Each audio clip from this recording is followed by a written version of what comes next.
ন্যায্য দাবির জন্য দাঁড়াইছি। আমি 2003-এ জায়গা কিনেছি এখানে। আমি রিমিটেন্স যোদ্ধা, আমি সেই বাইরে থাকি এখনো। আমি এত বছর থেকে টাকা এনে এখানে ডলার এনে ওই কি বলে এখানে জায়গা কিনেছি। আমার দলিল আছে, আমি মিটিশন দিয়েছি। আমি মধুমতি, আমার ন্যায্য দাবি। এখন সরকার আমাদেরকে উচ্ছেদ করবে বলছে, এটা আমাদের অন্যায় হবে আমাদের সাথে।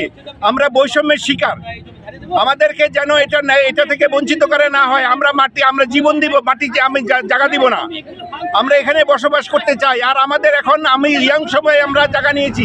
সরকারি জায়গা না, কোনো সরকারি জায়গা না। এটা আমি যখন নিই এটা নাল জমিন ছিল।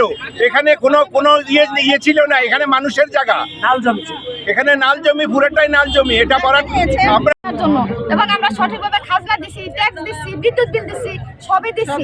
এবং আমাদের বৈধভাবে আমাদের টাকাতে যে জায়গা কিনে আমরা এখানে বসতবাড়ি করছি, ঘর বাড়ি করছি। এখন আমাদের সর্বোচ্চ দিয়ে আমরা জায়গা কিনা হয়েছে। এখন এখান থেকে আমাদের উচ্ছেদ করে দিলে অবৈধভাবে, তাহলে আমরা যাবো কোথায়? ছাড়া উপায় নেই। আমাদের শেষ সম্পর্কটা এখানে। এখন আমাদের এখন যদি বলে 22 বছর পরে এখান থেকে চলে যেতে হবে, এখানে থাকা যাবে না, তাহলে আমাদের উপায় কি? আমাদের উপায়টা কোথায়? আমরা নিরুপায় হয়ে এখানে আসছি। এখন আমাদের বাধ্য হয়েছে এখানে। আমাদের বাচ্চাদের মুখের দিক তাকায় আমি নিজে বাড়ি করেছি এখানে, কিন্তু এখন আমাদের এই যে সরকার আমাদেরকে উচ্ছেদ করতে চায়, আমাদের অন্যায়টা কি, আমাদের অপরাধটা কি? আমাদের ক্ষুদ্র ক্ষুদ্র যত সঞ্চয় সব আমরা দেখি না। আজকে বেলাকতির মামলার জন্য আমরা নিঃস্ব হতে চাই না। আমরা আমাদের ন্যায্য দাবি, আমাদের অধিকার বুঝে পেতে চাই। সরকার যেন আমাদের দিকে সুদৃষ্টি দেয়। উচ্ছেদ করতে চাই।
যে জায়গায় গ্যাপ আছে, গ্যাপটা পূরণ করে দেয় সুশৃঙ্খলভাবে লাইনে তারা